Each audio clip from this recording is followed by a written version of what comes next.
Well, hey everyone, and welcome to Central. So glad that you're with us today. And if you're watching online, we'd love for you to take a moment right now to share this experience on whatever platform that you're watching on, as it goes a long ways in helping us spread the word about this amazing community of faith.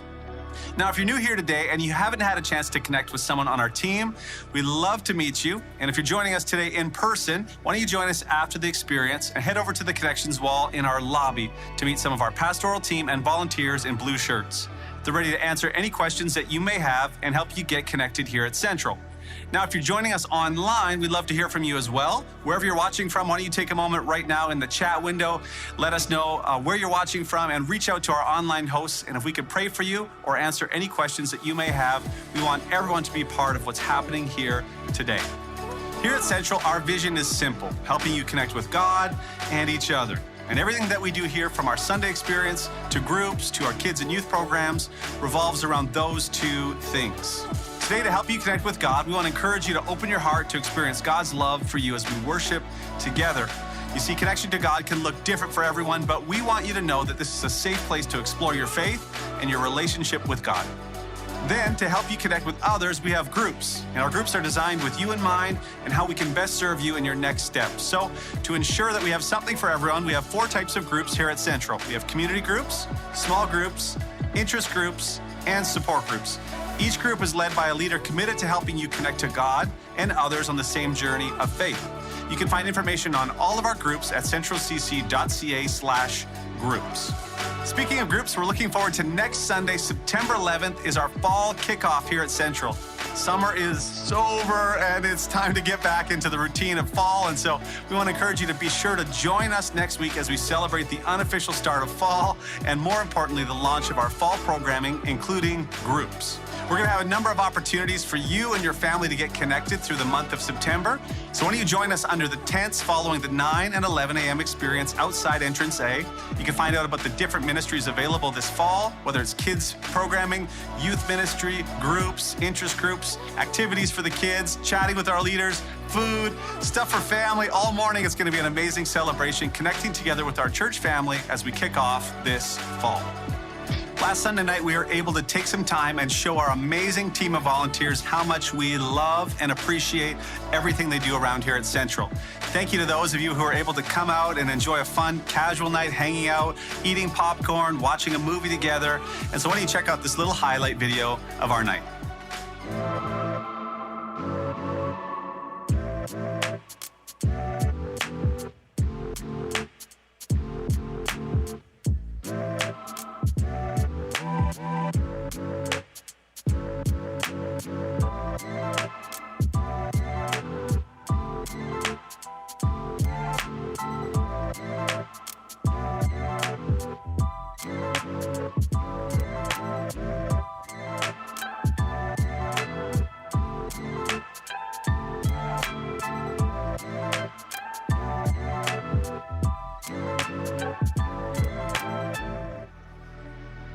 If you're interested in finding ways to volunteer here at Central, head over to our website, centralcc.ca/volunteer, and there's lots of great opportunities available. One of the easiest ways and most fulfilling ways to get connected here at Central is through volunteering, so why don't you head over there and check that out.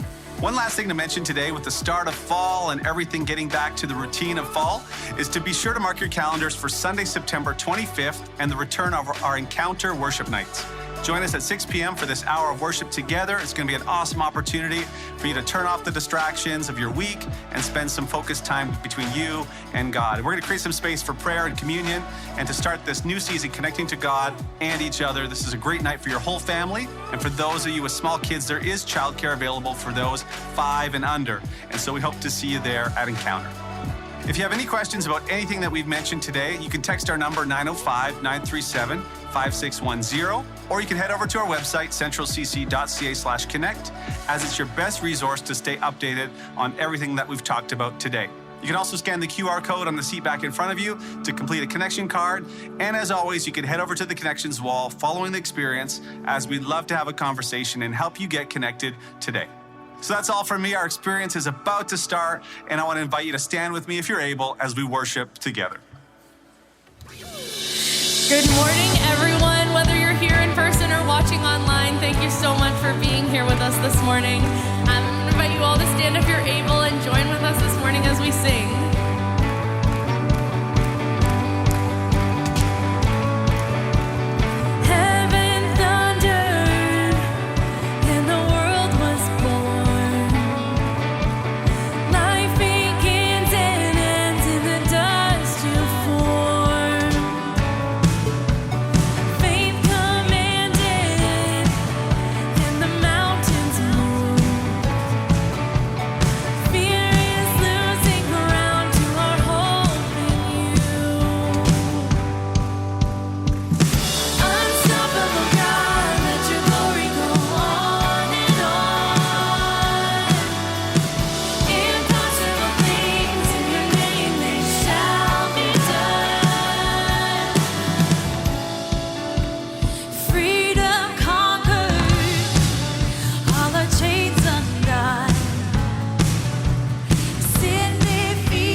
Maybe you truly believe these lyrics that we're singing about.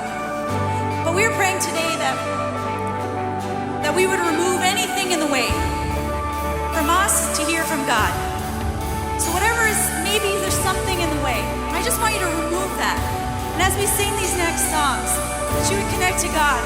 You believe these lyrics that we're singing. He's a good God, and we can be confident in Him. And I've tried so hard to see it. It took me so long to choose someone like me to carry your victory. Perfection could never earn it. You give what we don't deserve it. You take the broken things and raise them to glory. You are my champion. Giants fall when you stand undefeated. Every battle you won. I am who you say I am.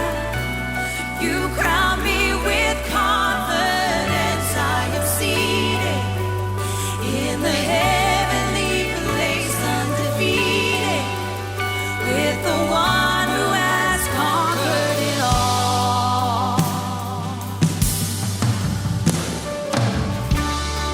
And now I can finally see it.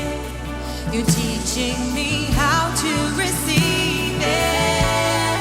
So let all the striving cease. This is my victory. You are my champion. And giants fall when you stand undefeated. Every battle you won.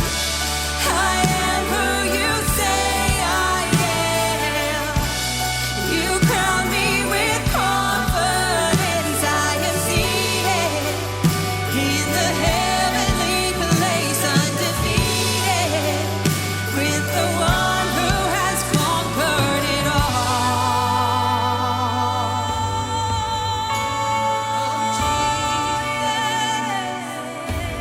He's conquered it all. Thank you, Jesus.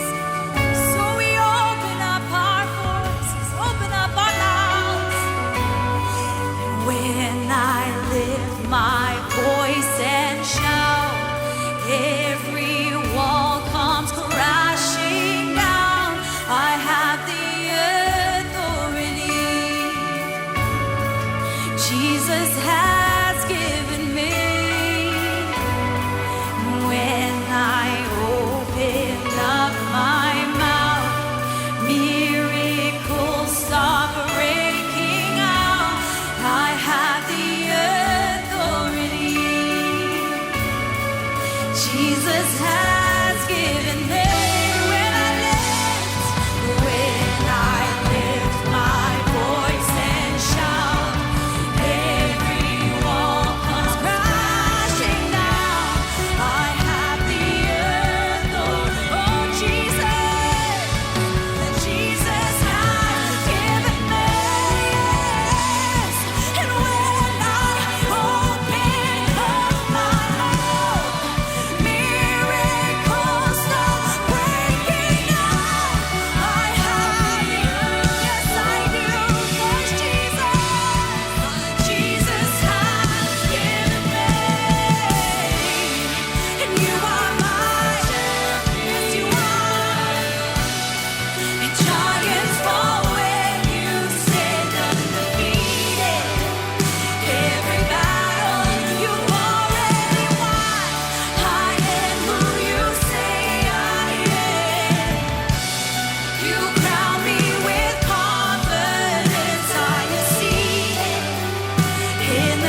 every trouble. The path set before you, He's already won.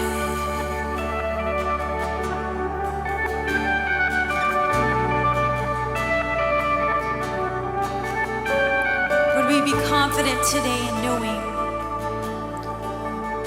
that Jesus already won? Of course, we're talking about Jesus dying on the cross for all of our sins. The darkness is scattered because of Him, and in Him there's only light.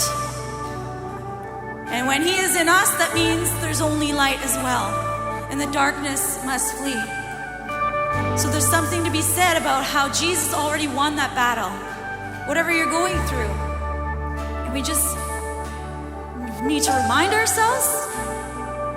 We need to stand on God's word, maybe read that word more and more so that we are confident in knowing that our God is greater than anything that we may face today. So God, we stand confident in you today. We know that when we open our mouths like we are doing right now and worshiping you, that the miracle that is happening is inside of us.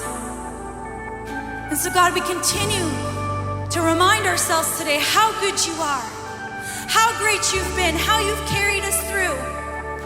In story after story, testimony after testimony in this room, or people watching online, there are so many stories that reveal the greatness of our God, the God we worship today.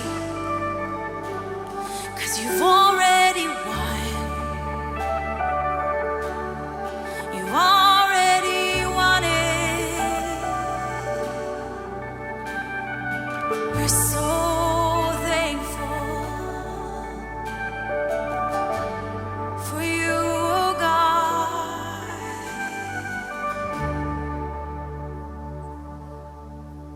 Thank you, Jesus.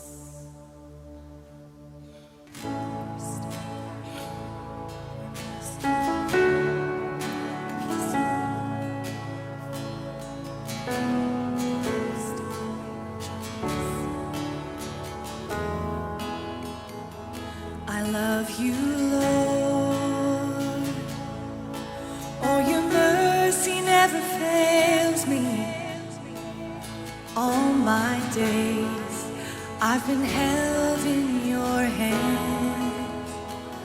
From the moment that I wake up until I lay my head, I will sing of the goodness of God. All my life you have been faithful. All my life you have been so, so good. With every breath that I am able, I will sing of the goodness of God. I love your voice. You have led me through the fire, and in darkest nights, you are close like no other. I've known you as a father, I've known you as a friend, and I have lived in the goodness of God. And all my life you have been faithful.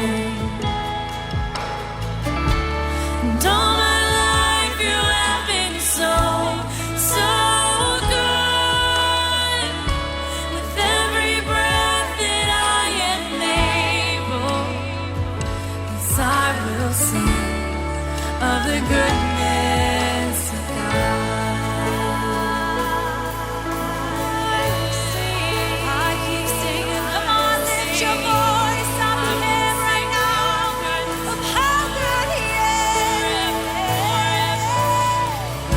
Your goodness is running after, it's running after me. Your goodness is running after, it's running after me.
sing, you're here. When we love you, you're here. You're here. And we need you, God. We always need you.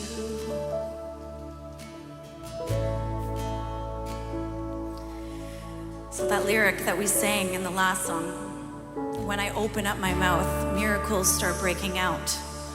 Have you figured out yet that the miracle happens in you? At least for me, you know, we can come here at 6:30. Oh my goodness, 6:30 is tiring, okay? But as soon as we open up our mouths and we start releasing worship from our heart to God's, there's something that happens, and it's miraculous for sure. It's interesting because we're here and we want to honor God, and in the same breath, we're just being so filled with His Holy Spirit, and that miracle is happening within us. So we can't stop doing this. We can't stop worshiping. And it can't just be on a Sunday morning. It needs to be every day of your life. And that's how the layer upon layer, upon layer, and upon layer of your relationship with God strengthens. And that's how you can say, no matter what, my whole life God has been so good. No matter what, because He is. And so thank you today, church. Thank you for joining us online. Thanks for giving your heart today to God. When every one of us in this room do it, you just feel it and you know that we're here for the same purpose. And so I leave so encouraged today, being here with you today. So I'm going to invite you now to grab a seat. I know Pastor Bill has a great word that he's been working on this week. I hope you have the ears to hear it and the eyes to see what God is doing in everyone's heart today. Amen.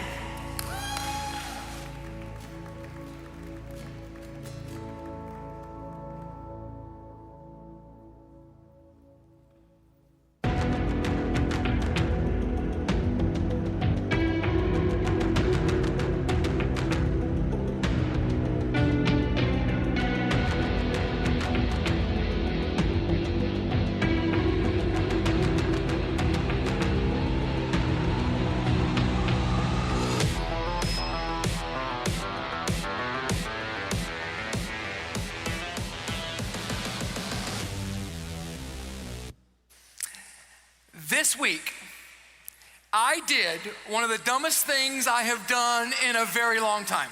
And that's saying a lot, because I do a lot of dumb things. Just ask my wife. This week, it was a great week. I don't know if you were enjoying the Niagara weather. You're kind of getting ready for the fall season. So I had a bit of vacation time, so I had a couple of good friends, and we decided Thursday afternoon we were gonna take off and go golfing. And if you know me, I love to golf. There's something about being outside with my friends, it's awesome. So I got here early. I knew I had to tie a whole bunch of loose ends for the weekend.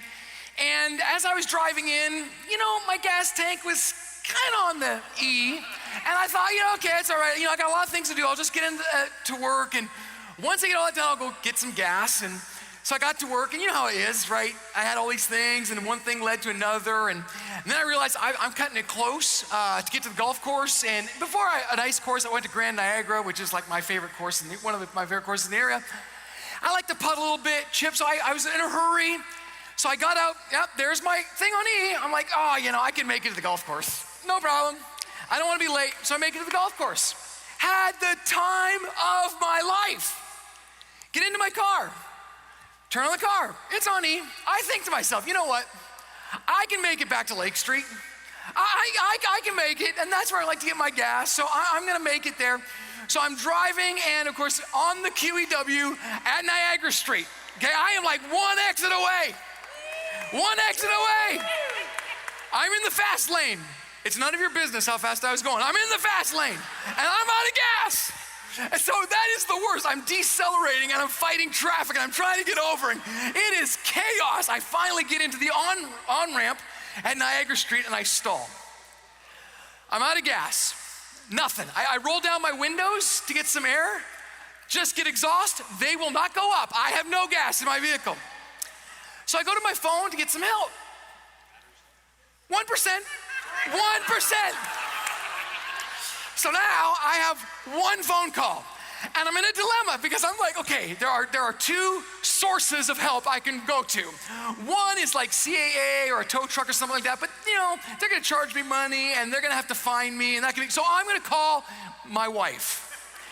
Now you gotta understand, like, it was with great fear and trepidation that I called my wife, because she, every time the gas tank gets like to a quarter, she's like, Bill, you should fill with gas. I'm like, oh, I got this. Oh, I got this.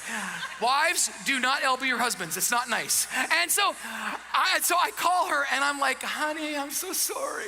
And if you've met my wife, she is literally the sweetest human being on planet Earth. Next to Jesus, there is no one more loving. And so she's, of course I'll be there in a minute. So she goes and gets gas in a tank. I had one in the garage. I told her where that was. Go get it. She brings it, and she had to go to the gas station, and the gas attendant, because she likes full serve, filled it with gas. But when he was filling with gas, you know the funnel, the nozzle? When you put it back in, it fell into the tank. It's like, yeah, because so if you don't have the nozzle, you can't pour gas. And so now I'm like, oh, this is just great. This is awesome. I have no phone, I'm out of gas, and I can't get gas into this car. So I go into my vehicle, and fortunately I had a sermon. And I rolled it up into a funnel. Probably the best thing that had to ever happen to that sermon. And I stuck it in, and I just started pouring gas. Now I am on the QEW. Trucks are like inches away. Carlene's like praying in her car. And I get this car in the gas, and I get it in, and I'm like, yeah, okay, good. And I get onto the highway.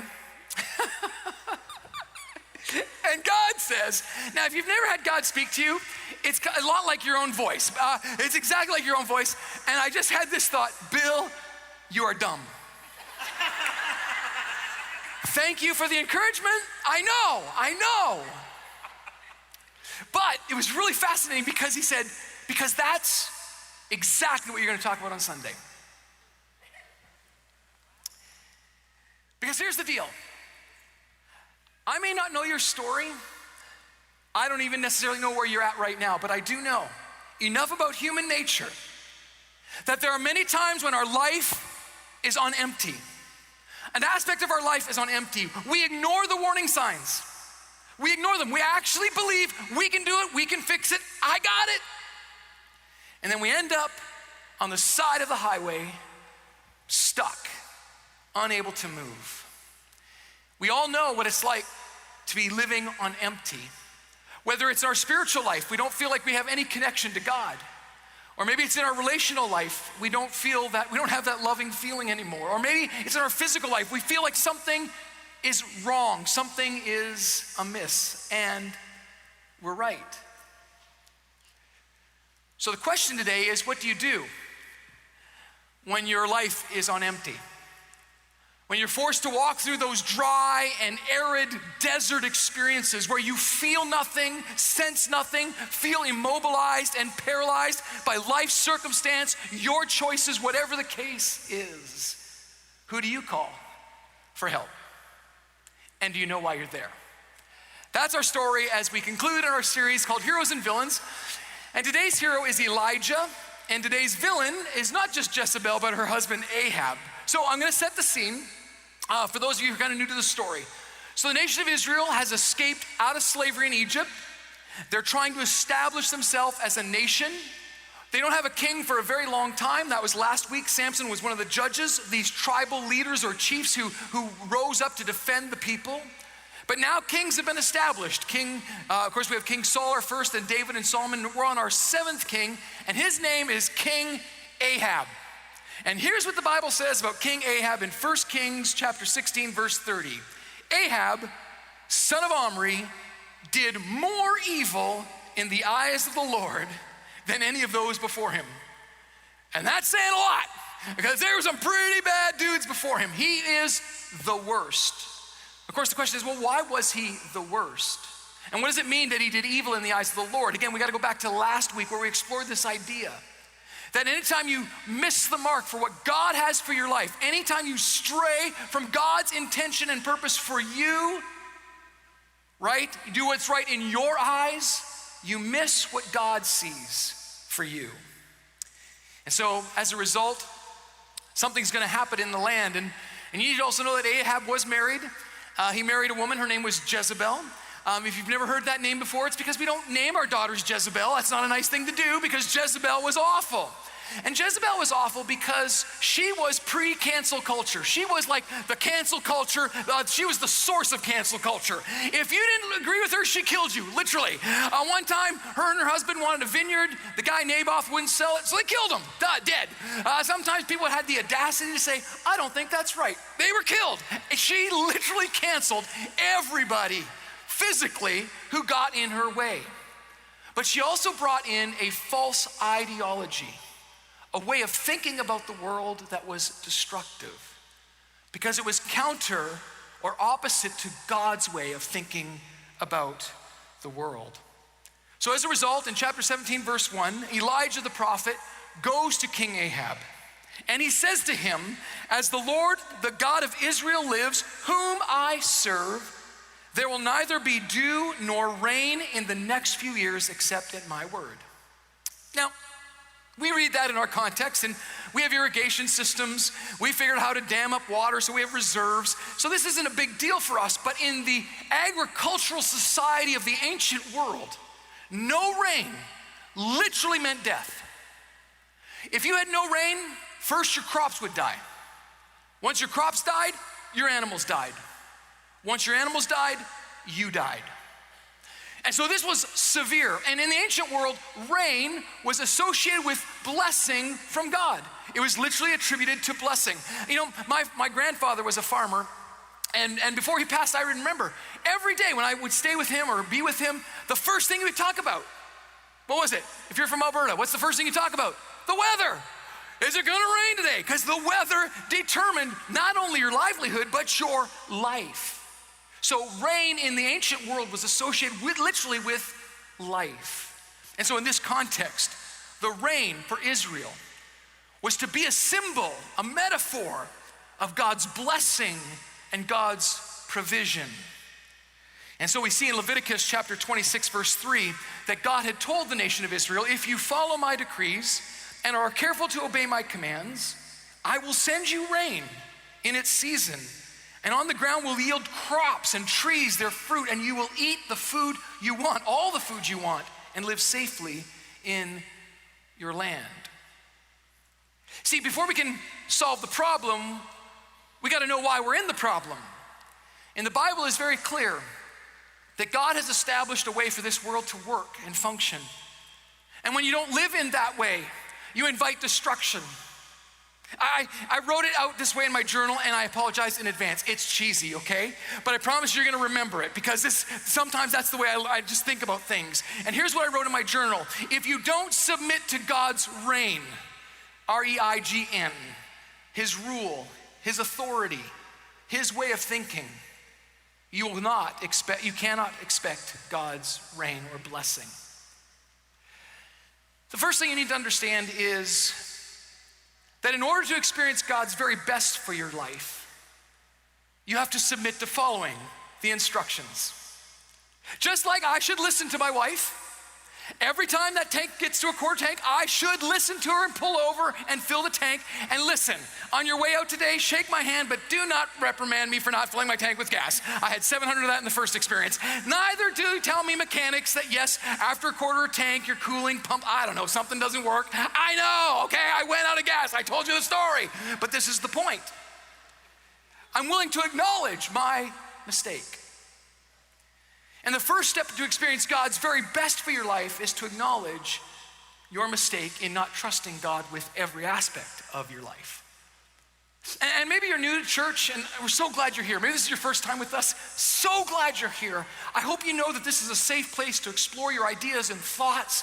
Everyone is welcome. This is a place for you. But you need to know the reason we're so passionate in our singing and our communicating and everything is because we know, not just believe, we know that there is a God who is fighting for our very best. And when we submit to his best, we can expect his best in us. So if you find yourself on the side of the road of life, empty, abandoned, rejected, frustrated, angry, miserable, lonely, The first question is, have you checked the tank? When was the last time you checked the tank? When was the last time you filled it with what is supposed to go in the tank? Because you can fill a tank with water. I do not recommend that. And so because of Ahab's disobedience and his marriage and his allegiance to Jezebel and her false ideology, there is no rain. But I love the story because God is a God of second chances. The good news, and here's the turn, is that if you are here and you've made a mistake, it's okay. God is a God of second chances. As a matter of fact, he's the God of third and fourth and fifth and sixth and 100 and 1,000 and a million chances. He's the God that is willing, anytime you call and say, Daddy, help me, he comes and he will fill your tank and he will set you back on the direction for your life that you were designed for. That is who he is. And so it says in 18 verse 1, after a long time, in the third year, the Lord came to Elijah, go and present yourself to Ahab, and I will send rain in the land. So Ahab went to meet Elijah, and when he saw Elijah, he said to him, is that you, you troubler of Israel? I love that. Ahab isn't willing to take any responsibility. It's Elijah's fault. Yeah, right. Like Elijah is just the messenger. Ahab is willing to blame everybody else and take no responsibility for himself. I'm not pointing fingers, but that is a cultural ideology right now. It's not your fault, it's everybody else. Don't worry about your responsibility. You do what feels good for you. You do what's right for you. If it makes you happy, you knock yourself out. And if anybody objects, you just kill them. You cancel them. Smear their reputation. Do whatever you have to do because you are it, baby. It's not my fault. It's not my fault. It's your fault. If you were nicer, I'd be nicer. If you'd give me everything I want, I'd be a normal person. It's a lie. And Ahab has swallowed it, hook, line, and sinker. And so Elijah says, I have not made trouble for Israel. What are you talking about? You and your father's family have. You have abandoned the Lord's commands and have followed the Baals. Now summon the people from all over Israel to meet me on Mount Carmel. This is going to be a showdown. I love it. And he says, and bring the 450 prophets of Baal and the 400 prophets of the Ashrae, which was basically the male and female deities of Canaan, who eat at Jezebel's table. I love that. It is so rich in imagery, these false ideas that are being fed in this culture. And so we have this battle between two worldviews. The world view of Baal and Ashrae, which is life is not good. And so you have to make it good. You have to take control of your life. You have to sacrifice everything to get what you want. And if you make the right sacrifice, you get what you want. On the other side, you have Elijah and Yahweh. Life is actually really good. And God is the one who's in control, and you can trust him. You don't have to live in fear and anxiety. It's nothing you do. He's done it all. You just have to submit to him. And so you have these two worldviews, and in the center is this altar, this idol. And again, idols, we don't think of them anymore maybe unless you travel around the world a little bit, but we have idols today. An idol is simply any physical representation of a worldview. We have a really big one here in North America. It's called the dollar sign. The dollar sign is an image that many of you believe if you had more of, you'd be happy, right? You've been told, if you had more money, you'd really be happy. If you had more money, you'd be more successful. If you had more money, and so we worship the dollar sign. We sacrifice to the dollar sign. Some of us sacrifice our families at the altar in order to get a career that'll make us more money. We sacrifice our long-term gain for short-term pleasure. We sacrifice all the time on the altar of the idols of what our world says really matters. We do it with our stars, our heroes. If you were an influencer, you'd be happy. If you were rich and famous, you'd be happy. Really? Really? All you need to do is read some of their stories to know that that is a lie. And when you sacrifice at that altar, it only leaves you empty and dry. And so Elijah is going to make a sacrifice because nothing great happens without sacrifice. As a matter of fact, you and I sacrifice every day. You may not think of it that way, but you do. You sacrifice your time by choosing what you're gonna do with it. You sacrifice your money by deciding how you're gonna spend it, what you're gonna do with it. You sacrifice your talent, your gifts to get either what you want or what you have been called to. And so this is gonna be a showdown between two worldviews. And I think it's happening still today. The media is pumping a worldview that is contrary to the worldview that established this great nation. Jeremiah the prophet in Jeremiah 16:29 reminds the people, our ancestors possessed nothing but false gods, worthless idols that did them no good. And so today the warning meter of your life might be on E, might be saying, hey, this choice you've made, it's gonna lead you to an empty road. It's gonna lead you to desolation. It's gonna lead you to a dry place. This idea that you think is so true and you're fighting for, honestly, don't hold on to it. It'll consume and destroy you. But if you trust in a God who's good, he only wants to do what's best for you. So Elijah starts and he takes 12 stones. This is really important. So on Mount Carmel, again in the ancient world, the closer you were to the heavens, the closer you were to the gods. It made sense to them. And so up on this mountain, they had built an altar, but it had been torn down. And this altar was made of 12 stones, each stone representing one of the tribes of Israel. It was this idea that there was a foundation upon which the nation was to be built, a foundation of values and beliefs and ideologies that if maintained would bring prosperity and rain, health, blessing. But that had been torn down. And in its place was another altar to a false ideology. And so Elijah begins by rebuilding the foundation that was eternal, the foundation that millions of people have tried and tested, the foundation of who God is and what he does. And on the other side, you had the prophets of Baal and Ashrae. These were the experts in their society. They're the ones that CNN had on as interviews to explain what's going on in the world. They had book tours and they had podcasts and they were influencers. They were the people that people looked to say, give us the answers. Oh, if I use this face cream, I will be younger and happier. Oh, if I had more money, then I could actually have power and influence. Oh, if I could just get into power, then I could oppress the people who've oppressed me. Believe that, and they just vomited that day after day after day, and they're on this side. And so Elijah says, okay, give it a crack. Give it a whirl. See how it works. And Elijah, it says, went before the people and he said, how long will you waver? This word in the Hebrew literally means to limp. See, they're gonna try to dance because this word is gonna be used again when they try to dance around the altar. But when you're shackled to a false idea, when you're shackled to a bondage, you can't dance. So he says, how long will you waver between two opinions? If God is God, then follow him. But if this is God, then follow it. And they had nothing to say. See, here's what I learned, and I wrote this down. Truth requires courage and is able to withstand the scrutiny of time.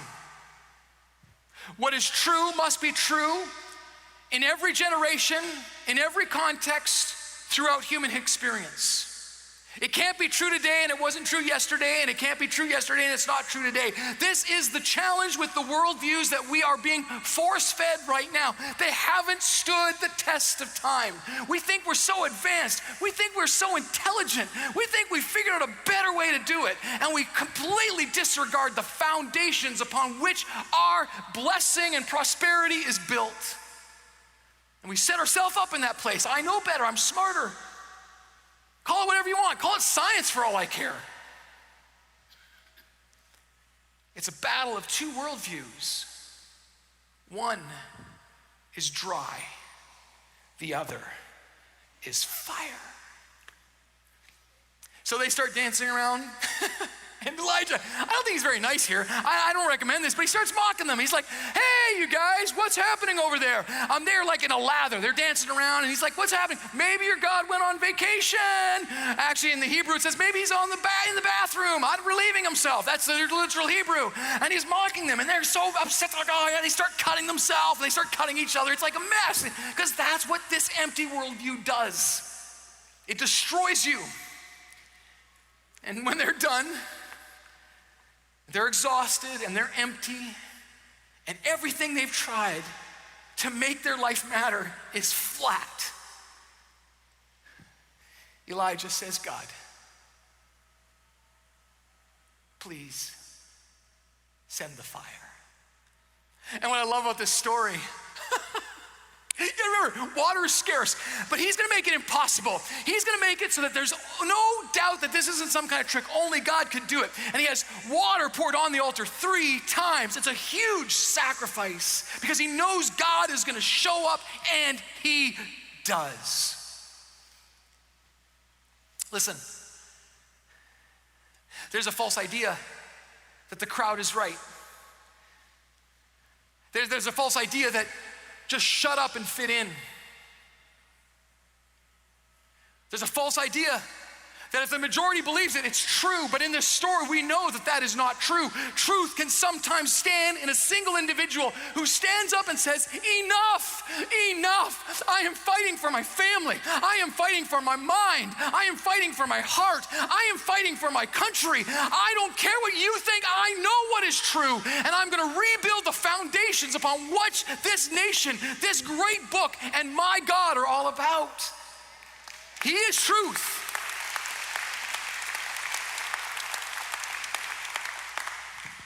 And so there's some really fascinating English idioms. There's proof in the pudding. I have no idea what it means.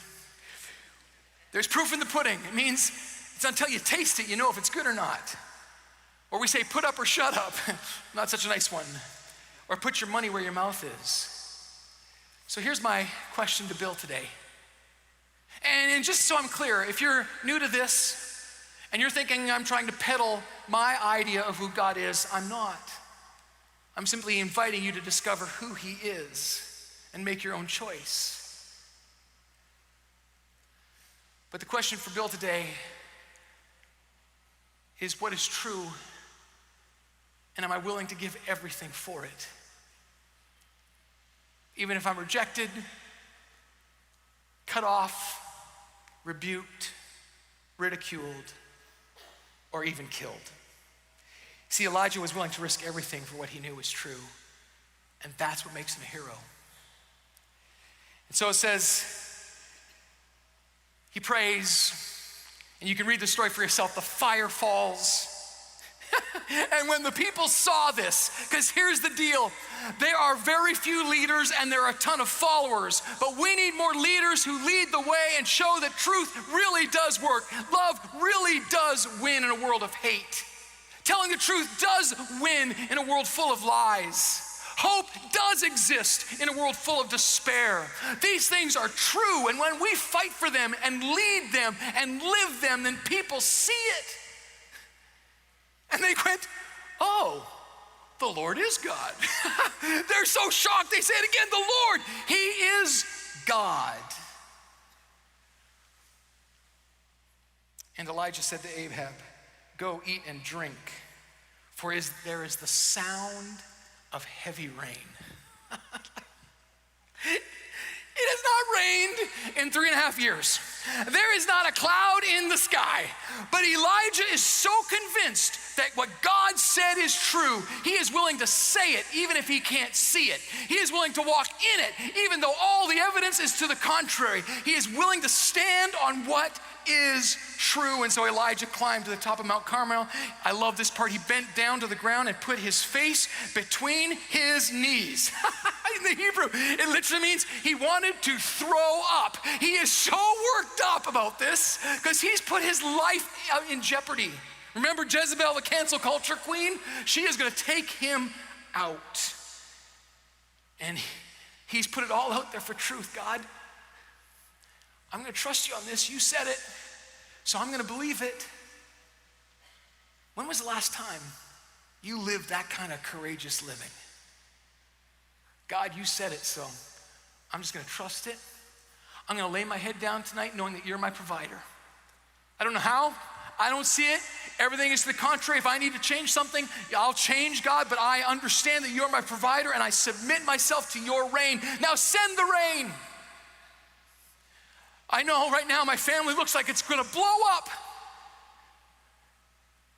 And he's told me he doesn't love me anymore, and my kids don't want to have anything to do with me, but God, I'm gonna trust in your good character, and I'm gonna continue to love the way you love, and I'm gonna trust, God, that you are gonna send the rain. God, I know I'm called to do something, but it goes against everything the culture says I need to be successful and prosperous and happy, but you called me. You asked me to do it, so I'm gonna do it, even if I lose everything. God, send the rain. And I think today some of us need to put our head between our knees in desperation and say, God, send the rain. I'm gonna choose to stand on your truth, even if I'm the only one over here. God, today, I'm gonna trust in your promises, even though everything in my life looks the opposite. I refuse to stay in a desert, isolated, in a desolate place. Today, I'm gonna stand in the promise that you're gonna bring rain. Today, God. So he says to his servant, go and look. Go look to the sea, just please, please. The servant goes back. Oh, Elijah, I don't know what to tell you. Yeah, nothing. What do you do when you get a setback to a promise God has given you? I don't know what you do, but I know what Elijah did. He said, go back. Second time, go back. A third time, please, for the love of all that is good, go back. A fourth time, now he probably is vomiting. Okay, go back, go back, go back, go back, go back. And the seventh time he comes back, well, there's a cloud. It's like this big. And Elijah goes, that's it. That's it. Rain is coming. So he goes to Ahab and he says, you better get in your chariot and you better ride because rain is coming. And if you don't beat it, you are going to get stuck in your own muck. You are going to get stuck in your own misery, in your own failure, in your own mistake, in your own lie. So you better ride like the wind. So hitch up your chariot, Ahab, and go down before the rain stops you. Meanwhile, the sky grew black with clouds, and the wind rose, and a heavy rain started falling.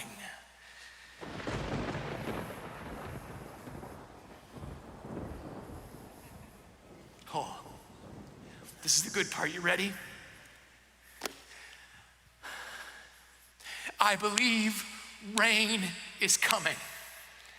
I believe rain is coming. And I don't know if you're like me, but I'm sick and tired of believing the news. I'm sick and tired of believing the narrative that this world is spinning and spitting out. Instead, I'm going to choose that the rain is coming. I may be the only one who believes it, but I believe it. I stand on it. I believe that everything we've worked so hard for together as a family is going to see the production. Rain is coming. Because here's what I know. This is so true. Whether you believe it or not is actually irrelevant. When you submit to God's reign, you can expect God's reign. When you submit to God's way, it's not always gonna make sense, it's not always gonna be easy, but when you say, yes, God, I'm just gonna do it, I'm gonna trust you, you are good, I'm gonna believe that. I'm tired of doing it my own way. I'm tired of being stuck on the side of the highway somewhere waiting for someone to rescue me. I'm gonna walk in who you say I am. And when we do that, we can receive the promise of the prophet Isaiah where God said, for I will pour water onto the thirsty land and streams on the dry ground. I will pour out my spirit on your offspring and my blessing on your descendants. They will spring up like grass in a meadow, like poplar trees by flowing streams. And so my only question left for you today is, are you ready for the rain? Are you ready for the rain? Because it's coming. It's coming. And so today, if I could be so bold to just speak into your life for a moment, because if you know me, all I want for you is to win. If you're watching online right now, I want you to know, wherever you are, the rain is coming. I believe it because God has said it. If my people who are called by my name will humble themselves and pray, then I will hear from heaven and I will answer them and I will heal their land. It's gonna happen. And so today, I am praying God's reign in your heart and your mind. I am praying God's reign in your family and in your home. I am praying for God's reign in that troubled mind and that broken heart. I am praying for God's reign to come into every area of your life so that we can be transformed. And when we are, people will see it and say, oh, that's what you meant. That's what it looks like. So God, send your rain. We need it. We need you. We just acknowledge in this place that we've made a mistake. We thought we could do it on our own. We thought we could fix it. We thought we could make it. But we're stuck. And we recognize that we only have one phone call, and that phone call is to you, God Almighty. Today we admit that we need to submit to your reign, your rule, your way of living. That we need to experience you in power again. So God, please in your mercy, send your rain on my family, on my grandchildren, on my neighbors, on this land. God, send your rain. Rain is coming. Are you ready? Are you ready? Are you ready?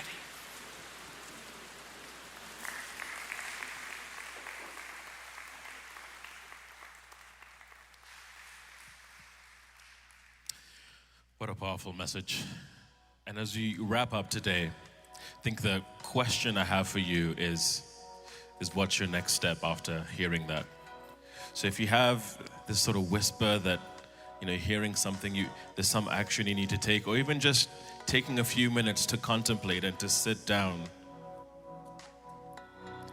Don't let this moment pass you by. Think about what is happening right now. And that question I start with, what is your next step? Maybe this is the first time you're hearing about this God who reigns, this powerful God we sing about and we love. We'd love to help you learn more about this God and following him and following in the ways of Jesus. So you can text the word Central to the number on the screen, 905-937-5610, and we can connect with you and just come alongside you as you explore faith and explore what it's like to follow God, this amazing God that we serve. Maybe for you, your next step is simply connecting with someone. We have a team of people who would love to connect with you. So before you leave today, have a meaningful conversation with someone. We have a team of pastors in the lobby at the connection wall and volunteers with lanyards. They'd love to just connect with you. So before you leave, instead of maybe hopping out to your car quickly, go and say hello. Learn more about who this God is, or just learn some ways in which we could help and connect with you. If you're watching online, we have online hosts. Just open up that chat window. We'd love to make sure that you can connect with someone today as well. Now, anyone who needs prayer, we have a team here that would love to pray with you and maybe even take communion if you want that. So when we're done here, please come to the front. This team is here for you. So come, receive prayer, take communion together, and we'd love to serve you in that way. Those of you who give, thank you so much for faithfully giving. There's a number of ways you can do that here at Central. So you can head out into the lobby, hang a left, and there's a giving kiosk on that wall. If you go right, there's a tap station where you can just tap your card to give different amounts. Or you can also give online at centralcc.ca/give. Now, if you have any questions, any way we can help, any way we can support, please do get in touch. We are here for you. So you can either text that number, 905-937-5610. You can scan the QR code that's in the seat back in front of you as well. And also head to our website, centralcc.ca/connect. Thank you so much for spending time with us today. Have a great long weekend. We'll see you next week.